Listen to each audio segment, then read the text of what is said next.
escuchándome. ¿Sí? Ojalá y así sea. ¿Sí? Ya vi a Araceli, sí, ya estás por aquí, muy bien. Sí, espero que también ya estén la mayoría de ustedes. Sí, perfecto, gracias. Bueno, voy a continuar. Sí, entonces les hablaba yo de los gradientes, ¿no? Gradiente diabático seco, gradiente diabático húmedo, ¿sí? El gradiente diabático seco, pues, es fijo, ¿sí? Y el gradiente diabático húmedo puede variar, ¿sí? Entre 5 y 9 grados, ¿sí? Aproximadamente. Estos dos, ¿sí? Estos dos van a estar gobernando el movimiento vertical, ya sea de ascenso o de descenso, de la parcela de aire como tal, ¿sí? Porque tenemos la parcela de aire, ¿sí? Y tenemos, ¿sí? La temperatura ambiente, la temperatura de los alrededores, ¿sí? Entonces tenemos estos dos gradientes, estos dos, como les digo, gobiernan el movimiento vertical de la parcela de aire, ¿sí? Ahora, el gradiente ambiental es el que va a estar registrando la radiosonda en su ascenso y nos va a estar dando información en este caso, ¿sí? Acerca de la temperatura del ambiente y de otras variables, ¿no? No solamente de la temperatura, sí del ambiente, así como tal, sí de lo que está sucediendo en la atmósfera. Y finalmente, sí, el gradiente de la atmósfera estándar tipo es el que se ocupa. Según recuerdo, puede variar de 6 a 6.5 grados, si ya sean Kelvin o centígrados por cada kilómetro, si ya sea de ascenso o de descenso. Y es el que se ocupa para generar las imágenes donde tenemos el perfil vertical de temperatura. ¿Sí? Primero en la troposfera, luego en la estratosfera y así. Entonces este es un gradiente que se obtuvo a partir de tomar información de varios lados del mundo, ¿sí? De temperaturas en la vertical, y se hizo como un promedio, ¿sí? Entonces este es el que nos da esa información y que también se ocupa mucho en aviación, ¿sí? En aeronáutica, pues, ¿sí? En aeronáutica ¿sí? Lo toman como un referente para ver a qué altitud aproximada está si el avión viajando. ¿Sí? Entonces esa es la razón o la información que nos puede dar este gradiente. Bueno, entonces voy a comentar sobre, bueno, el gradiente ambiental, el gradiente diabático húmedo y el gradiente diabático seco, sí son los que vamos a estar ocupando, sí, para ver el movimiento aparente o hipotético de una parcela y las condiciones atmosféricas, ¿sí? Estos dos son para, ¿sí? Acuérdense, la parcela y este último, ¿sí? El gradiente ambiental es lo que mide la radiación de ahí, es lo que nos está indicando que está sucediendo en la atmósfera como tal. Bueno, voy entonces a, tratar de explicarles, ¿sí? Con base en esta información de los gradientes, ¿sí? ¿Qué está sucediendo en esta imagen? ¿Sí? Básicamente, aquí estamos viendo termodinámica, ¿sí? Del aire seco en esta parte. Después estamos viendo termodinámica del aire húmedo en la parte, ¿sí? Donde tenemos ya la formación de la nube, ¿sí? Entonces, ¿qué es lo que está pasando aquí? Se supone que aquí tenemos una burbuja de aire, o sea, una parcela de aire, una burbuja de aire, ¿sí? En este caso, y va a tener una temperatura de 32 grados centígrados. Con esa temperatura, sí, en este caso es suficiente para que empiece su movimiento vertical, ¿sí? De tal manera que esta parcela de aire va a ascender, ¿sí? Y a los primeros 1000 metros va a tener una temperatura de 22 grados centígrados. Sigue su ascenso, ¿sí? Y va a llegar a los 2000 metros y tiene una temperatura de 12 grados centígrados. Y finalmente llega a los 3000 metros, en este caso, no siempre es así, sí va a tener una temperatura de 2 grados centígrados. Todo, o sea, este desarrollo pues depende mucho de las condiciones atmosféricas bajo las cuales se esté dando este ascenso, ¿sí? En este caso pues llegó hasta los 2 grados centígrados y ahí sí alcanzó, sí, el nivel de condensación por ascenso, ¿sí? ¿Qué es esto? O el punto de rocío, pues, ¿sí? ¿Dónde? ¿Qué es lo que está sucediendo? el vapor de agua se está condensando y está generando, si gotitas que están formando, si la nube. ¿De qué tamaño son esas gotitas al principio, jóvenes? Si típicamente, ¿de cuántos milímetros de diámetro? Eso ya lo comentamos, según yo. ¿Se acuerdan? Menores a 0.5 milímetros. Pero, ajá, las que forman las gotas de nube, sí, en promedio más o menos tienen un diámetro de 0.02 milímetros. ¿Sí? Repito, 0.02 milímetros. Sí, entonces aquí ya se empiezan a formar esas gotitas, ¿no? Esa es la parte también interesante. Bueno, entonces fíjense bien, empezamos en 32, luego 22, luego 12 y luego 2 grados centígrados. ¿De qué gradiente estamos hablando? Sí, que está gobernando el movimiento, sí, en este caso, el movimiento ascendente de esta parcela de aire. ¿De qué gradiente? De los que estábamos viendo acá. ¿Sí? Del gradiente adiabático seco, del gradiente adiabático húmedo o del gradiente ambiental. ¿De cuál estamos hablando en ese caso? ¿Sí? Fíjense bien cuánto va, ¿sí? Descendiendo la temperatura, ¿sí? Cada 1000 metros. ¿Cuánto está descendiendo, jóvenes? 10 grados es el adiabático seco. Ajá, exactamente, está descendiendo 10 grados, exacto. Sí, entonces, el gradiente adiabático seco es el que está gobernando, sí, este movimiento ascendente, en este caso, de esta parcela de aire. Sí, es gradiente adiabático seco. Hasta aquí, sí, hasta este punto. Sí, hasta el nivel de condensación por ascenso. ¿Qué quiere decir condensación? Pues el vapor de agua se está convirtiendo en gotitas, ¿no? Sí, y entonces, a partir de aquí, fíjense bien. Tenemos que en 3000 metros tiene una temperatura de 2 grados centígrados. ¿Sí? Después llegamos, o sea, ascendemos otros 1000 metros y bajó, ¿sí? Su temperatura a menos 3 grados centígrados. ¿Sí? Luego, si llegando a los 5000 metros, si en este caso bajó su temperatura hasta menos 8 grados centígrados. ¿De cuánto es este gradiente? ¿Sí? A partir de aquí de los 2 grados centígrados. ¿Cuánto vale este gradiente? ¿Mandé? 5. 5, exactamente, es 5 grados centígrados, ¿sí? Por cada kilómetro que asciende. Entonces, aquí, ¿cuál gradiente está gobernando, jóvenes? El adiabático húmedo. Exactamente, es el gradiente adiabático húmedo. ¿Sí queda claro para los demás? ¿Para todos, pues? Sí, que es lo que estamos. ¿Sí? Recuerden, esta es una imagen, pues, hipotética. No necesariamente tiene que ser así perfecto, ¿no? El ascenso, ¿sí? Porque recuerden, flujos de aire, ¿sí? A diferentes alturas y pueden llevar a esta parcela de aire, ¿sí? Para otros lados, ¿sí? Que es lo mismo que ocurre cuando agarramos la radiosonda. Acuérdense, la radiosonda aquí, vamos a imaginarnos que estamos haciendo el lanzamiento de una radiosonda y está midiéndonos la radiosonda como tal, ¿sí? A pesar de que lleva su globo y todo, el globo no tiene, ahora sí que, pues nada más le ayuda a ascender, ¿no? Sí, y ese globo sí va a estar viajando dependiendo de los flujos de aire que se encuentren sí, en los diferentes niveles. Algo similar, sí, en la realidad, pues ocurriría con, sí, esta parcela de aire, ¿sí? Acuérdense, el radiosondeo, pues, nos está indicando lo que está sucediendo alrededor, ¿sí? Alrededor, ¿sí? De esta parcela de aire cuando asciende. Sí, esa es la parte tan importante. Ahí gobierna el gradiente ambiental, jóvenes, que pues va a depender, sí, de las condiciones atmosféricas que tengamos. Eso es lo importante, que deben de recordar.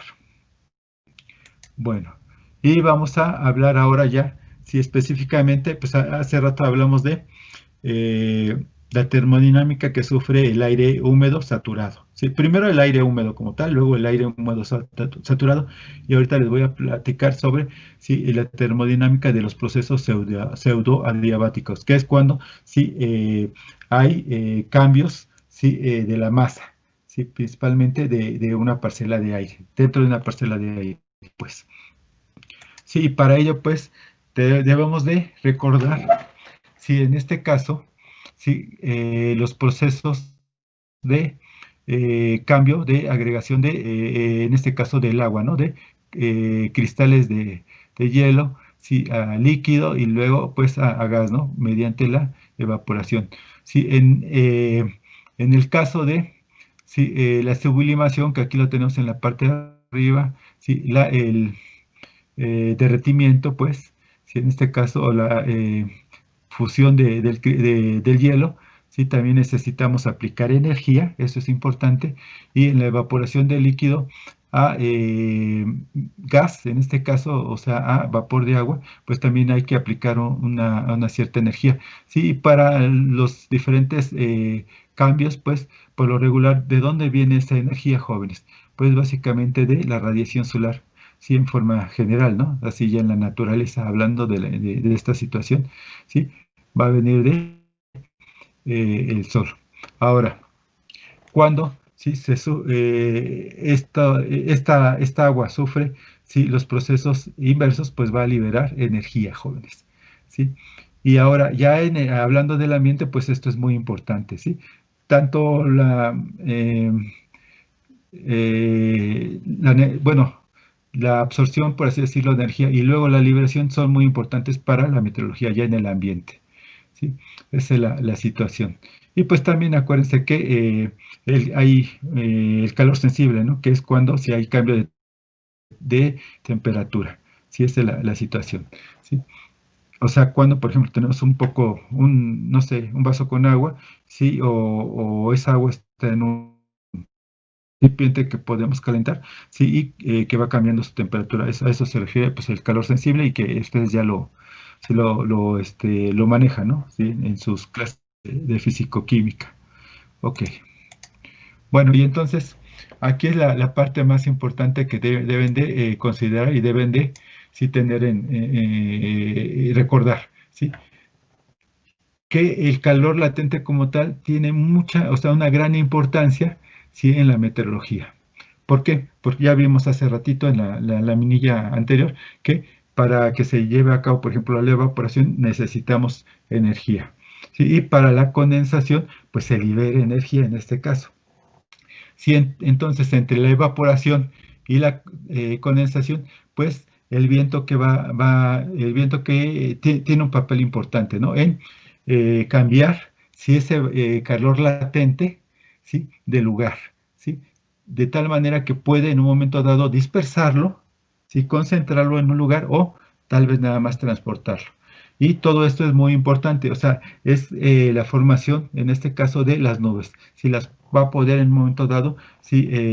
Tal vez concentrar, ¿sí? O separarlas, o de plano transportarlas a otro lugar, ¿no? Eso es la parte importante. El viento, en este caso, juega un papel muy importante para la redistribución de ese calor latente, jóvenes. Y ese calor latente, a su vez, nos va a generar, ¿sí? Procesos como la formación de una nube cumulonimbus, ¿sí? De tipo convectivo. Sí, acuérdense que pues hay también otro tipo de nubes que sí se pueden generar a partir de otros procesos. Y nada más les comento esto. Sí, a ver, es que se me fue la idea. Sí, antes en la práctica de nubes ocupábamos una ecuación. Sí, esa ecuación sí nos daba la altura de la base, a la altura de la base de la nube. ¿Sí? Pero sí, muchas veces, ¿qué es lo que pasaba? Esas nubes no eran de tipo convectivo, y realmente esa ecuación es para ver la altura de la base de las nubes de tipo convectivo. ¿Sí? Entonces a veces sus compañeros decían, oiga, pero es que no coincidió, ¿no? O sea, yo tengo tal altura, sí, de mi nube de acuerdo al tipo que es, porque yo hice el seguimiento y demás por la guía, ¿no? Me dice, no, pues es una nube alta y puede estar entre tanto y tanto, ¿no? De altura. Y, sin embargo, pues al ocupar esa ecuación que les comento, pues les daba otra cosa, ¿no? Y entonces ahí había el problema. Y eso era porque, sí, esa ecuación es principalmente para nubes convectivas, ¿no? Ese es el comentario. Y también puede generar, ¿sí? Toda esta redistribución, ¿sí? De el calor latente nos va a generar en un momento dado hasta procesos como los huracanes, ¿no? Esa es la cuestión. Y aquí también un comentario al margen. Esos procesos, sí, de los huracanes, las masas o sea, los frentes fríos y el movimiento de las masas y demás, sí, no se dan porque sí, o sea, no se dan nada más en la naturaleza en forma caprichosa, sino tienen un porqué. Y este porqué es para tratar, fíjense bien, tratar de que el desequilibrio, que siempre hay un desequilibrio, ¿no? En la atmósfera, ¿sí? No sea tan grande, ¿sí? Esa es la situación. Y hay un documental que quizás alguno de ustedes ya lo ha visto, que se llama La Tierra desde el espacio, y habla de cómo los satélites nos ayudan a entender de una manera más integral todo lo que sucede, no solamente en la atmósfera, sino también en los océanos y demás. ¿Sí? Entonces, es esa situación. Y ahí, creo que dura 2 horas el documental, en la primera media hora, sí, hablan sobre el proceso de la formación de un huracán y el por qué se dio, y que después de que sucede ese huracán, ¿sí? La diferencia que estaba haciéndose muy grande, ¿sí? De temperaturas entre dos lugares, se redujo 4 grados centígrados. Entonces, estos fenómenos no nada más se dan en forma caprichosa, sino tienen un porqué, jóvenes, ¿sí? Además, también en este video, pues hablan sobre situaciones de que, por lo regular, sí, donde o sea, si en un lugar del mundo hay un incendio, sí, lo más probable es que en otra parte del mundo haya una inundación. Entonces, sí hay como esa relación, sí, y en ese video lo comentan y está muy interesante. Dicen, no, pues en tal lugar está sucediendo un incendio, ¿no? Y después se van casi al otro lado del mundo y dicen, no, pero en tal parte hay una inundación. Entonces, todo está relacionado, jóvenes. Sí, en este caso, y pues los satélites también nos dan mucha información al respecto, ¿sí? Entonces, esa es la cuestión. Y también esta situación de el calor latente, pues nos ayuda a entender, sí, varias cuestiones a nivel global, ¿no? A nivel, sí, general, en este caso. Bueno, jóvenes, sí, pues tenemos que hablar, sí, de lo del ciclo del agua, pues ya vimos lo de la evaporación, lo de la condensación hacia grandes rasgos, pues, sí, y que todo esto va a generar, junto con la precipitación, el control del vapor de agua en la atmósfera, ¿no? O sea, esa es la cuestión. Y esto tiene mucha importancia porque, jóvenes, fíjense bien en esto. 1 gramo de vapor de agua condensado va a liberar 600 calorías, ¿sí? Que es lo mismo si 600 gramos de agua si se enfrian 1 grado centígrado. Entonces, esa es la cantidad de energía que se está liberando por cada gramo de vapor de agua que se condensa, ¿sí? Se forma gotitas y libera, ¿sí? Como calor latente de condensación, ¿sí? 600 calorías, jóvenes. Esta energía que se está liberando, pues es el motor, por ejemplo, para que se generen o que se produzcan los huracanes, jóvenes. Esa es la parte importante, ¿sí? Esa es la parte relevante de todo esto. Sí, de hecho, cuando veamos ya la parte de meteorología tropical, seguramente ahí lo van a comentar sus compañeros. Sí, esta es como si fuera un motor de una aspiradora, sí, que está funcionando, sí, su combustible, que es, sí, el agua corriente de los océanos. Sí, entonces, esa es la parte más importante. Sí, sí. Y como dice aquí, esta liberación de calor latente juega un papel fundamental en la meteorología, jóvenes. Bien, bien. Sí, entonces, aquí nada más, ya lo vemos en el laboratorio, ¿no? Lo que está sucediendo. Sí, nada más para que lo recuerden, eso ya también lo habíamos comentado.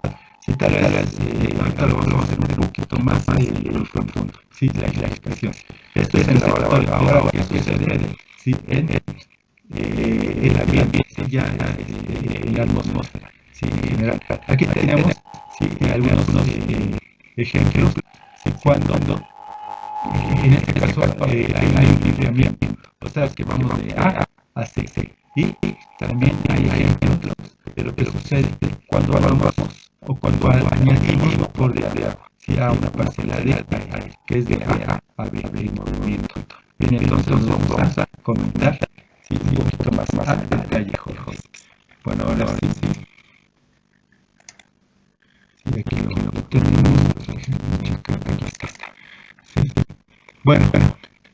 procesos adiabáticos jóvenes.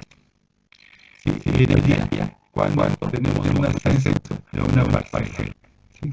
Ahí va a haber un proceso adiabático en medio del cual vamos a llegar a la saturación. ¿Sí? Esto va a ser un proceso por enfriamiento. Entonces tenemos esta situación de acercarme un poquito más y que ya lo vimos, ¿no? Entonces, ¿qué es lo que está ocurriendo aquí?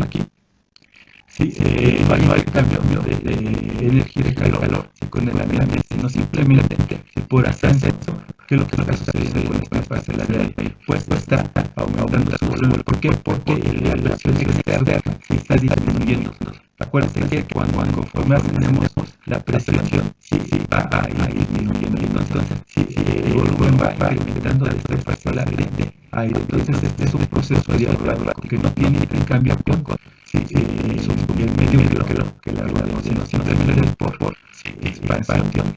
Sí, que está enfriando en este caso. Luego también,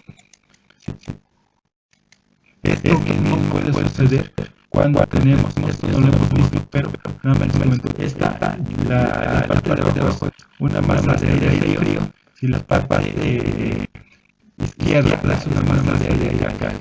Sí, entonces, ¿qué es lo que está sucediendo? Pues, sí, en este caso se formó un frente cálido. Esto lo vamos a ver en diciembre cuando vamos a ver estos temas. Entonces, ¿qué es lo que está sucediendo? Pues, esta masa de aire cálido siempre, recuerden, y esto es muy importante, jóvenes.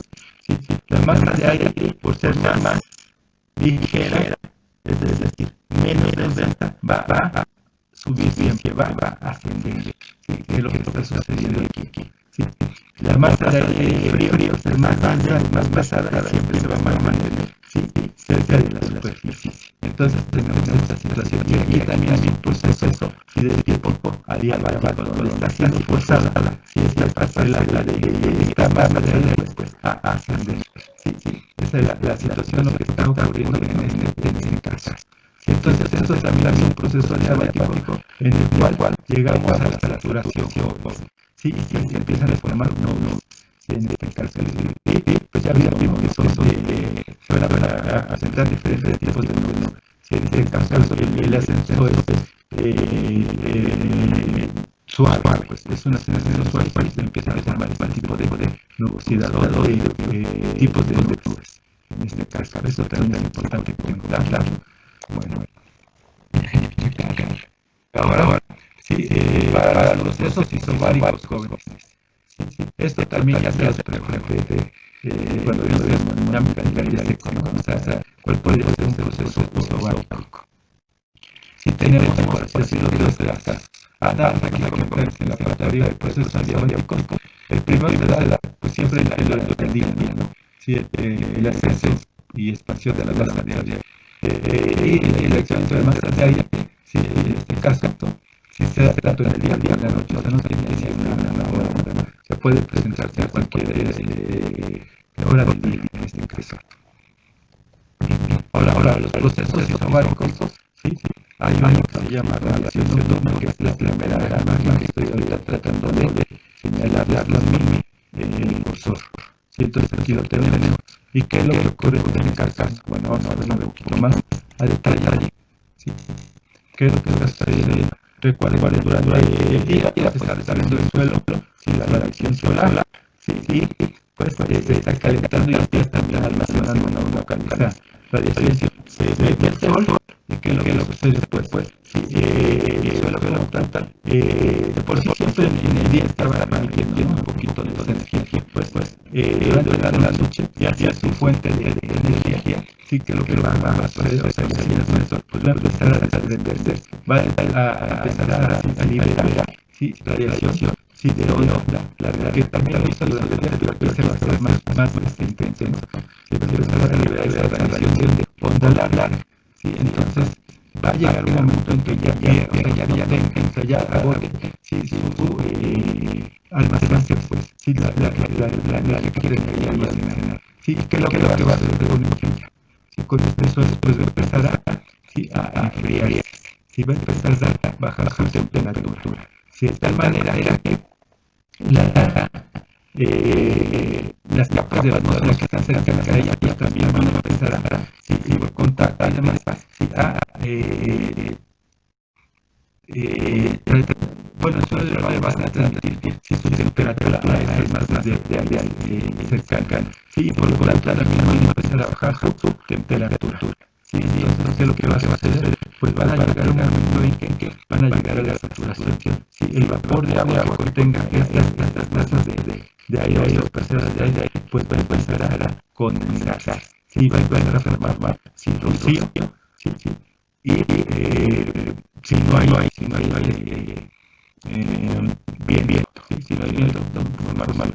Si hay un viento ligerito, pues va a empezar a formar nieve rojosa. ¿Sí? Y ya si el viento es muy fuerte, pues va a generar nubes estratas, o sea, nubes bajas. Sí, pero en general, si es lo que está sucediendo. O sea, el viento también aquí está teniendo un papel importante para que se lleve a cabo si está enfriamiento, si por radiación nocturna, información, si ya de gotas de rocío, niebla o incluso nubes estratas. Entonces, la situación, otra cosa muy importante, esto por lo regular, si se va evaluando, siempre se da de noche sin nubes. Y hablamos, ya comentamos, cuál es esta parte, es también importante para que de las dos, pues para que en el momento de los obviados, si la radiación que está liberando al suelo, pega en ella y regresa, ¿no? Entonces, si esa es la situación, entonces, por lo regular, esta cuestión, si de la radiación nocturna, si es de noche, sin nubes. Bien. Ahora, si el contacto de masas de aire cálido con superficies frías, ¿sí? O masas de aire fría con superficies cálidas, nos va a generar también una saturación por enfriamiento. ¿Sí? Entonces aquí tenemos dos casos, ¿sí? En el primero, si tenemos el suelo, en este caso está frío, ¿sí? Y viene una corriente de aire cálido y lo va a traer humedad, o sea, dentro, ¿sí? Y al contactar con esta superficie fría va a hacer que se acelere ese aire, ¿sí? Y se forma niebla, pues, o sea, ya hay información, ¿sí? De niebla en este caso. Ese es uno de los primeros, el primer caso que puede ser.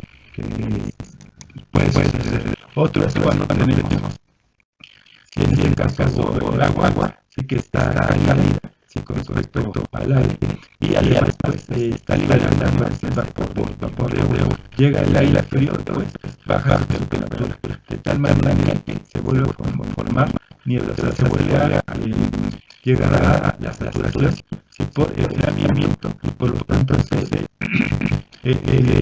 puede formar en este caso niebla. Si esta es la tercera opción. Sí, y en este caso, bueno, entonces ahora sería la saturación por enfriamiento. Si son los ejemplos jóvenes. Luego, también hay la saturación, pero ahora por agregación de vapor de agua. Sí, la situación. Y cuando se da, si en el primer caso es por evaporación de superficies acuosas, se va a dar cerca de donde haya el agua, en este caso. Y va a generar también, al saturarla, pues, la formación de nieblas. Si esa es la situación. Luego también otro proceso que nos puede ayudar a llegar a la saturación, al agregar vapor de agua, cuando si tenemos la transpiración de las plantas e incluso pues también de los suelos. Si en este caso está la evaporación en los suelos, en este caso. Y nos va a generar en otro lado también la niebla, sí, pero poco exoso, o sea, no es mucho centímetros. Sí, entonces aquí tenemos una pequeña imagen. Sí, donde se está tratando de representar este fenómeno.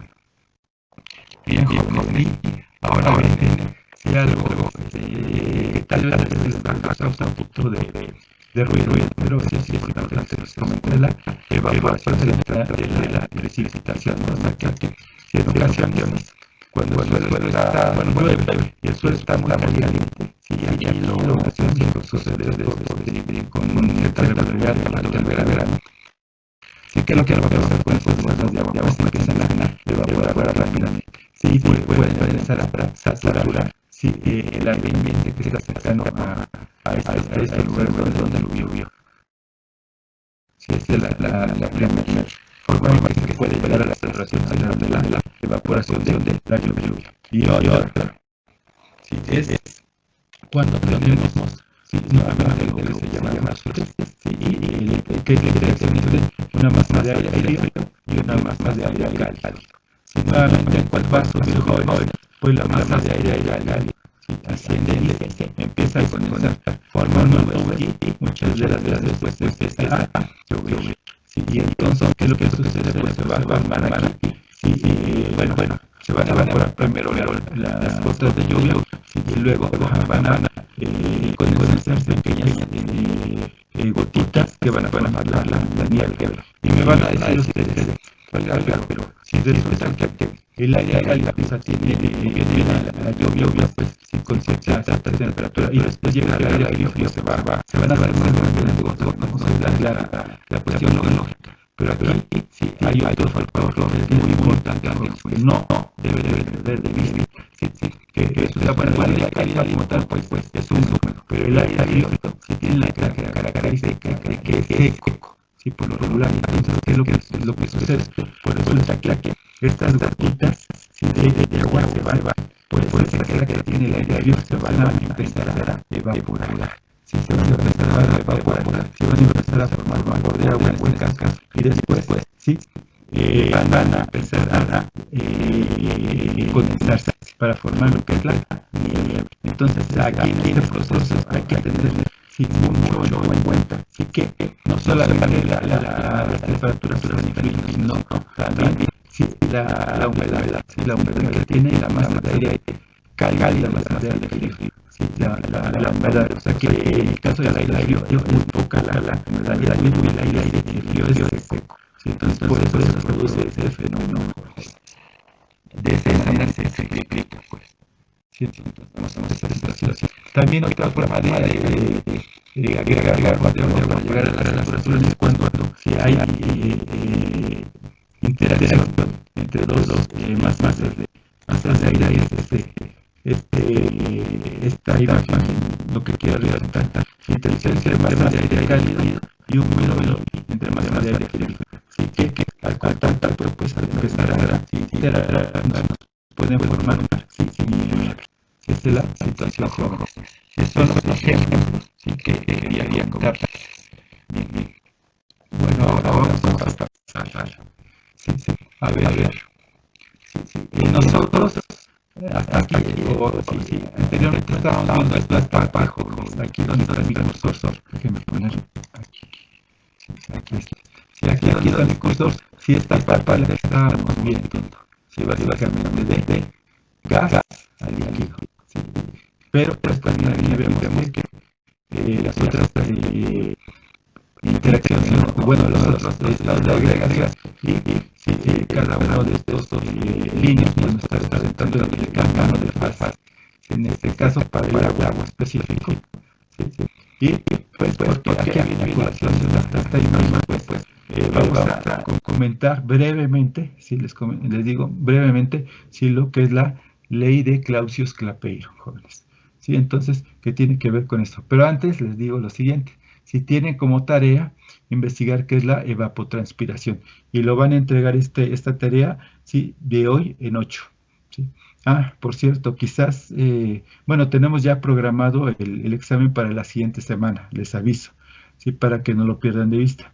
Quizás, no es seguro, quizás lo pueda, bueno, lo tenga yo que mover a la siguiente semana, o sea, de hoy lunes en 15, pero no es seguro. No se confíen, por favor, estudien. Bueno, eso es lo que les quería comentar. Profe, sí, dígame. El 30, ¿no? Bueno, están estipulados el 30. El 30 el examen. Ajá. No, sí. Las exposiciones. Sí, las exposiciones, sí. Pero también tenemos el examen, y creo que era para el 1 de diciembre. No estoy seguro, pero creo que por ahí va la situación. Así estaba programado. Sin embargo, pues sí tenemos que ver algunas otras cosas más, y por ello creo que sí se va a posponer el examen, sí, para de hoy en 15. Pero entonces, no se confía. Esta semana no toca ninguna exposición. ¿Mandé? Esta semana no toca ninguna exposición. No, no, esta semana no. Vale. No, sí, así es. Bien, gracias. Bueno, sí, entonces, ¿de qué va la ecuación de Clausius-Clapeyron? Básicamente, pues nos está dando información, o sea, de qué es lo que está pasando si en ese cambio de fase, ¿no? Si ya sea de gas a líquido o de líquido en un momento dado a sólido o de gas a sólido, ¿no? En este caso, y pues viceversa, ¿no? Entonces, básicamente nos está dando, sí, esta ecuación es importante que la veamos, sí, y la aplicación básicamente, sí, porque toda la deducción y demás creo que la tienen que ver ustedes en físico-química. No estoy seguro, pero creo que sí, al menos sí lo van a ver, casi estoy seguro. Bueno, entonces, ¿qué dice? Dice, ecuación de Clausius-Clapeyron. Esta ecuación es fundamental para ver una relación de equilibrio entre dos fases de una sustancia pura. Vamos a considerar que el agua sí es una sustancia pura, ¿sí? Y después dice, expresa la dependencia cuantitativa de la temperatura de equilibrio con la presión de vapor o la variación de la presión de equilibrio con la temperatura. Vamos, relaciona básicamente, si en pocas palabras, sí, diferentes estados que tenemos en este caso, bueno, diferentes valores de las presiones, ¿sí? Con respecto a las temperaturas, considerando, pues, sí, en este caso la entalpía, sí, bueno, aquí dice de vaporización. ¿Por qué? Porque vamos a ver, o van a ustedes a resolver este pequeño ejercicio, jóvenes. Sí, entonces tiene que ver con esto. Por eso es delta H de vaporización. Sí, y la R, ¿no? La R que también, que es la constante de los gases. Sí, en este caso aquí tienen ya todos los datos y con esto sí tienen que obtener, sí,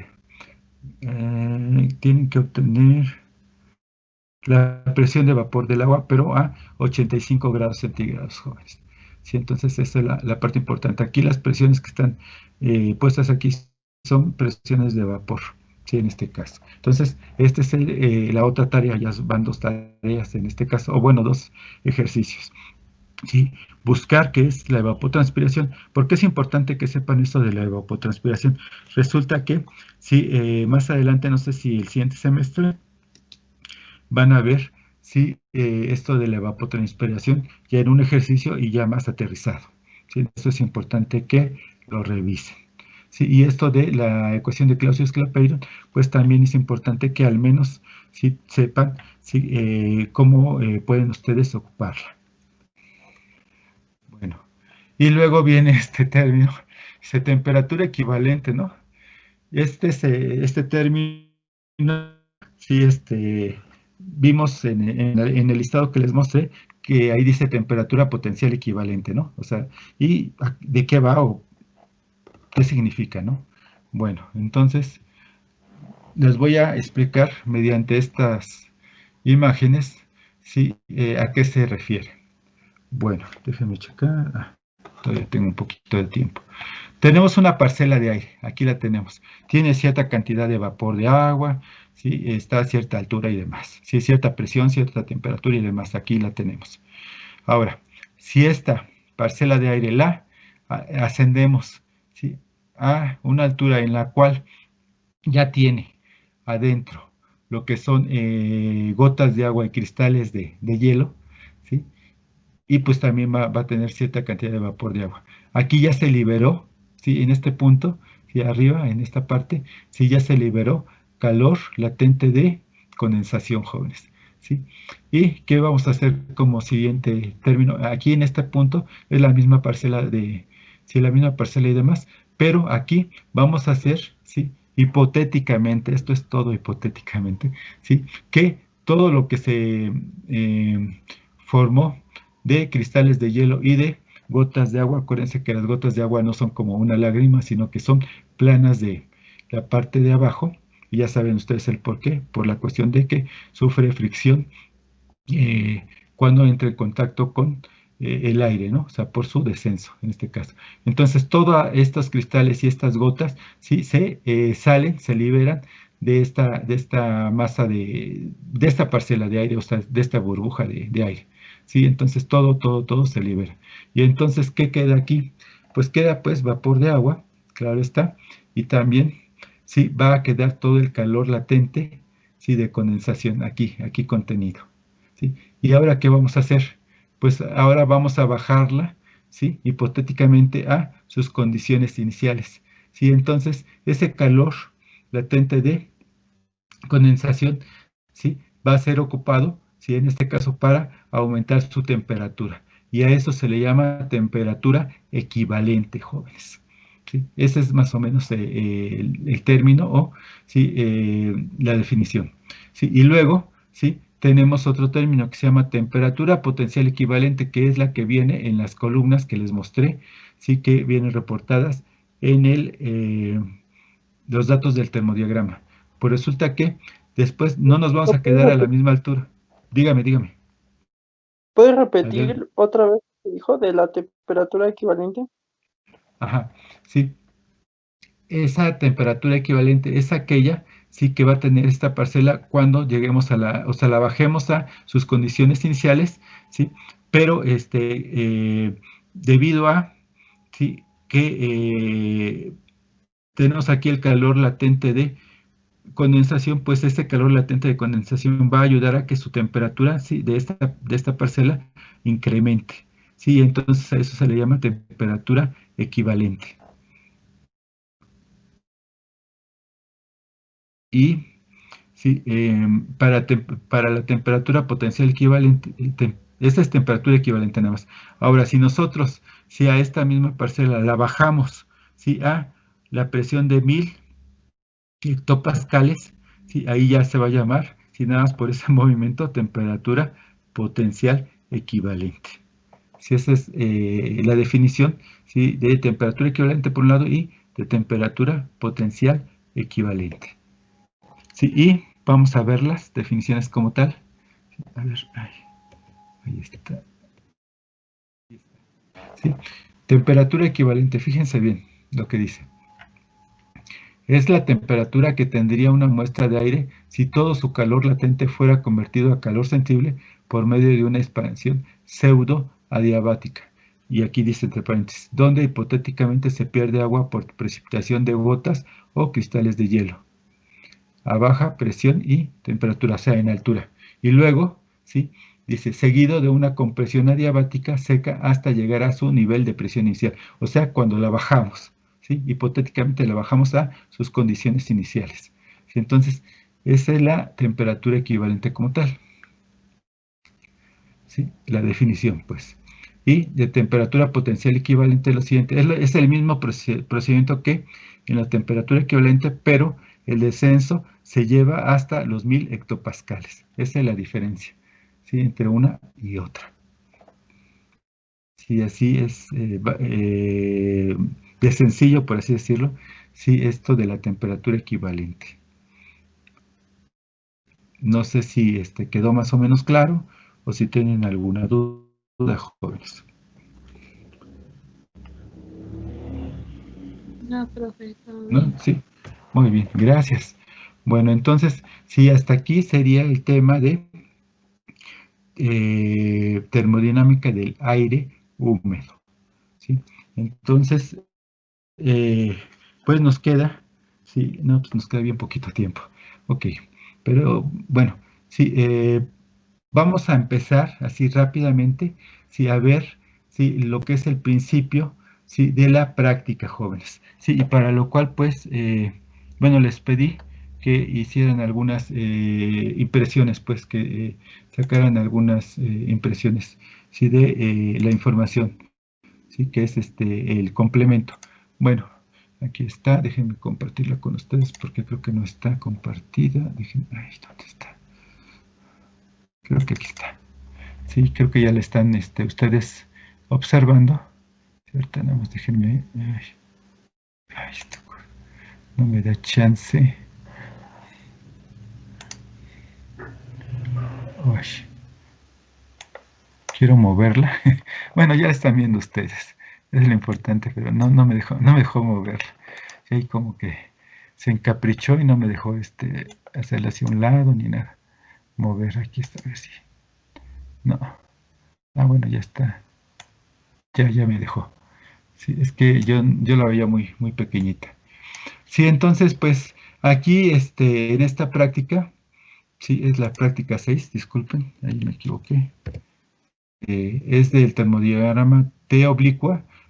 ¿Por qué se llama T oblicua? Porque sí, las líneas que representan a la temperatura están inclinadas 45 grados. Por eso es T oblicua. Y log P porque la presión en este caso sí está en escala logarítmica, jóvenes. ¿Sí? Entonces esa es la razón. ¿Sí? Entonces, básicamente pues hablamos de un radiosondeo, ¿sí? Meteorológico, que es ahora sí que liberar una radiosonda en este caso, pero no nada más se libera por liberarse, jóvenes. Sí se tiene que tomar en cuenta varias situaciones. Si antes de liberarla, pues tenemos que ver que haya comunicación entre el transmisor, que es el que lleva la radiosonda, y el receptor, que es el que se encuentra por lo regular en una computadora. Entonces hay que ver esa situación, que haya realmente sí comunicación. Otra de las cosas importantes que hay que considerar es que haya comunicación del GPS con 3 satélites por lo menos, ¿sí? Que lleva la radiosonda, tiene un GPS. ¿Sí? Entonces debe de tener sí comunicación por lo menos con 3 satélites. Si no tiene esa comunicación con 3 satélites, muchas de las veces si agarramos, nos esperamos y la soltamos, ¿qué es lo que pasa? Pues si tal vez nada más tenga comunicación con 2 satélites y demás, pues a veces se pierde la comunicación, se pierde ya la información, pues. Sí, entonces, pues ahí estamos perdiendo anteriormente 5,000 pesos. Creo que ya la profesora encontró información de que ya las radiaciones bajaron muchísimo, pero habría que hacer pruebas, sí, con estas radiosondas, por principio de cuentas, para ver la confiabilidad que se pueda tener.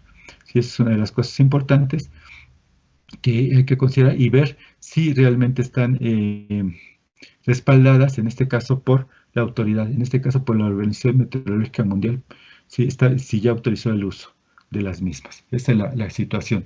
Sí, hay muchas cosas que quiero comentarles, yo creo que se las voy a comentar en la siguiente clase, pero la parte más importante, jóvenes, sí, de todo esto, hay varios tipos de termodiagramas, depende de lo que ustedes necesiten, sí, de lo que ustedes quieran investigar. ¿Y qué varía? Pues básicamente que algunas líneas están, por ejemplo, en el termodiagrama que vamos a ocupar, como les decía, las temperaturas, si sus líneas están inclinadas, mientras que en otro tipo, que creo que es el termodiagrama de Stubb, sí, están en forma, creo que vertical, ¿no? Entonces, esos son detallitos que cambian. Sí, y de todo esto, pues, sí, están compuestas, estos termodiagramas están compuestos, perdón, sí, de isobaras, sí, pero en la vertical ahora estamos hablando de situaciones en la vertical. Isotermas, sí, también son líneas de igual temperatura, sí, pero todo es en la vertical. Adiabáticas secas jóvenes, sí, que tienen que ver con la temperatura potencial, sí, que aquí lo estoy tratando de señalar. Si las adiabáticas secas tienen que ver con temperatura potencial. Después vienen unas que se llaman pseudoadiabáticas, adiabáticas húmedas o saturadas, sí, que son perdón, que están representando, fíjense bien, temperatura potencial equivalente, que es el último tema o término que estuvimos revisando, ¿sí? Hace unos minutos. Temperatura potencial equivalente. Esas son las pseudoadiabáticas, jóvenes, ¿sí? Eso también es muy importante que no lo pierdan de vista. Y las líneas de razón de mezcla saturante o isohumas. Son los 5 componentes, los 5 tipos de líneas que vienen en un termodiagrama en diferentes formas, ¿no? Dependiendo del termodiagrama. Pero aquí la parte más importante es este párrafo, jóvenes. Y quiero que, sí, por lo menos, sí, lo vayan pensando. Dice, así un diagrama termodinámico completo debe contener un set de 5 líneas o curvas. ¿Ah? Dice, en un diagrama se incluyen 2 clases de información. Fíjense bien, estados y procesos. Dice, el estado del aire queda definido por su presión, temperatura y humedad. Repito, el estado del aire queda definido por su presión, temperatura y humedad. O sea, tenemos líneas de presión, tenemos líneas de temperatura y tenemos líneas de humedad. Así que nos van a dar información sobre cómo están las condiciones del aire. Ese es por una parte. Y los otros, los procesos experimentados por las parcelas, ¿sí? Son los que nos van a estar, generando en este caso las adiabáticas secas y las adiabáticas saturadas. Dice así: los procesos experimentados por parcelas de aire que se mueven en el seno de la atmósfera son de dos tipos: los adiabáticos secos, ¿sí?, que tienen que ver con la temperatura potencial, no se les olvide, y los adiabáticos saturados, que tienen que ver con la temperatura potencial equivalente, jóvenes. ¿Sí? Entonces, esto no lo pierdan de vista, por favor. Bien, hasta aquí, si llegamos al día de hoy. Sí, nos vemos el próximo jueves para revisar esta práctica.